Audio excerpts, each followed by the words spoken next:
Assalamualaikum warahmatullahi wabarakatuh.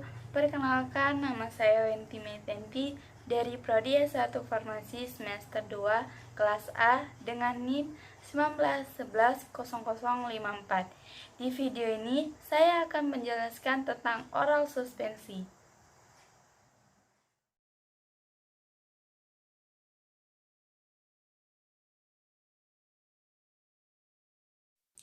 Suspensi adalah suatu campuran fluida yang mengandung partikel padat atau dengan kata lain campuran heterogen dari zat cair dan zat padat yang dilarutkan dalam zat cair tersebut. Partikel padat dalam sistem suspensi umumnya lebih besar dari 1 mikrometer sehingga cukup besar untuk memungkinkan terjadinya sedimentasi. Dalam dunia kimia, kita seringkali dihadapkan dengan berbagai macam istilah yang agak asing, seperti salah satunya adalah suspensi. Suspensi merupakan salah satu istilah yang ada dalam dunia kimia yang digunakan untuk menggambarkan kondisi campuran dua atau beberapa macam benda ataupun zat. Sediaan yang digolongkan sebagai suspensi adalah 1. Suspensi oral. Suspensi oral adalah sediaan cair mengandung partikel dapat yang terdispersi dalam pembawa cair dengan bahan pengaroma yang sesuai dan ditunjukkan untuk penggunaan oral. Beberapa suspensi dapat langsung digunakan sebagai yang lain berupa campuran padat yang harus dikonstitusikan terlebih dahulu dengan pembawa yang sesuai segera sebelum digunakan. 2. Suspensi topikal. Suspensi topikal adalah sediaan cair mengandung partikel padat yang terdispersi dalam pembawa cair yang ditunjukkan untuk penggunaan pada kulit. 3. Suspensi tetes telinga adalah sediaan cair mengandung partikel-partikel halus yang ditujukan untuk diteteskan ke telinga bagian luar. 4. Suspensi optalmik adalah sediaan cair steril yang mengandung partikel-partikel yang terdispersi dalam cairan pembawa untuk pemakaian pada mata.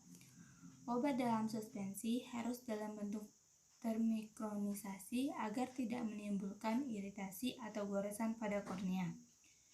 Suspensi obat mata tidak boleh digunakan bila terjadi massa yang mengeras atau mengumpal. 5.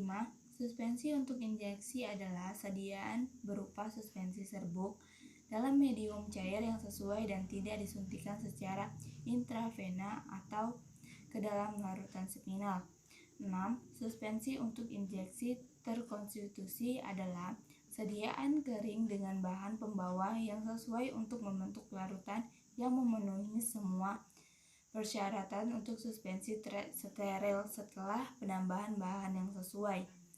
Suspensi cairan atau padatan dalam jumlah kecil di dalam gas disebut dengan aerosol. Contoh sistem aerosol dalam kehidupan manusia yaitu debu di atmosfer. Stabilitas suspensi. Salah satu problem yang dihadapi dalam proses pembuatan suspensi adalah memperlambat penimbunan partikel serta menjaga homogenitas dari partikel. Cara tersebut merupakan salah satu tindakan untuk menjaga stabilitas suspensi. Beberapa faktor mempengaruhi stabilitas suspensi ialah 1. Ukuran partikel. Ukuran partikel erat hubungannya dengan luas penampangan partikel tersebut serta daya tekan ke atas dari cairan suspensi itu. Hubungan antara ukuran partikel merupakan perbandingan terbalik dengan luas penampangannya, sedangkan antara luas penampangan dengan daya tekan ke atas merupakan hubungan linier. Artinya, semakin besar ukuran partikel semakin kecil luas penampangannya. 2. Kekentalan. Kekentalan suatu cairan mempengaruhi pula kecepatan aliran dari cairan tersebut. Makin kental susu cairan, kecepatan alirannya makin turun atau kecil. Kecepatan aliran dari cairan tersebut akan mempengaruhi pula gerakan turunnya partikel yang terdapat di dalamnya. Dengan demikian, dengan menambah viskositas cairan, gerakan turun dari partikel yang kekentalan suspensi tidak boleh terlalu tinggi agar sediaan mudah dikocok dan dituang. 3. Jumlah partikel atau konsentrasi. Apabila di dalam suatu ruangan berisi partikel dalam jumlah besar, maka partikel tersebut akan susah melakukan gerakan yang bebas karena sering terjadi benturan antara partikel tersebut. Benturan itu akan menyebabkan terbentuknya endapan dari zat tersebut. Oleh karena itu, makin besar konsentrasi partikel, makin besar terjadinya endapan partikel dalam waktu yang singkat. 4. Sifat atau muatan partikel. Dalam suatu suspensi, kemungkinan besar terdiri dari beberapa macam campuran bahan yang sifatnya tidak selalu sama. Dengan demikian, ada kemungkinan terjadi interaksi antara bahan tersebut yang menghasilkan bahan yang sukar larut dalam cairan tersebut. Karena sifat bahan tersebut sudah mempengaruhi sifat alam, maka kita tidak dapat mempengaruhinya. Bila partikel mengendap, mereka akan mudah terdispersi kembali dengan pengocokan yang ringan.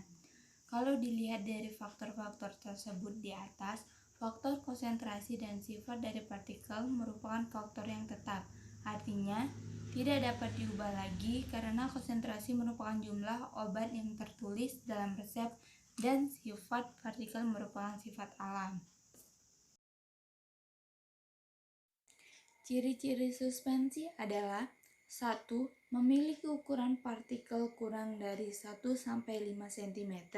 2. Jika terjadi pengendapan selama penyimpanan, bisa dengan segera terdispersi kembali jika suspensi dikocok. 3. Mudah mengalami koagulasi atau pengumpalan. 4. Memberikan warna, bau, dan rupa yang menarik. 5. Endapan yang terbentuk tidak boleh mengeras pada dasar wadah. 6. Memiliki sifat yang labil. Maksudnya yaitu suspensi tidak tahan lama dan sering berubah-ubah. 7. Termasuk dalam campuran heterogen. Komponen suspensi. Komponen sediaan suspensi yaitu 1. Bahan berkhasiat. Bahan berkhasiat merupakan bahan yang mampu memberikan efek terapi pada suspensi disebut fase terdispersi. Bahan ini mempunyai kelarutan yang tidak larut di dalam perdispersi. 2. Bahan tambahan. Ada beberapa jenis bahan tambahan yaitu 1. Bahan pendispersi atau suspended agent, yaitu bahan tambahan yang berfungsi mendispersikan partikel tidak larut dalam pembawa dan meningkatkan viskositas sehingga kecepatan sedimentasi diperlambat. 2. Bahan pembasah. Bahan pembasah menurunkan tegangan permukaan bahan dengan air atau sudut kontak dan meningkatkan dispersi bahan yang tidak larut. Bahan pembasah yang bisa digunakan adalah surfaktan yang dapat memperkecil sudut kontak antara partikel zat padat dan larutan pembawa. 3. Pemanis. Pemanis berfungsi untuk memperbaiki rasa suatu sediaan. 4. Pengawet. Pengawet berfungsi untuk mencegah terjadinya pertumbuhan mikroba dalam sediaan sehingga dapat menstabilkan sediaan dalam masa penyimpanan yang lama. 5. Pewarna dan pewangi. Bahan pewarna dan pewangi harus sesuai dengan rasa sediaan. Contoh pewarna adalah karamel dan contoh pewangi adalah oleum.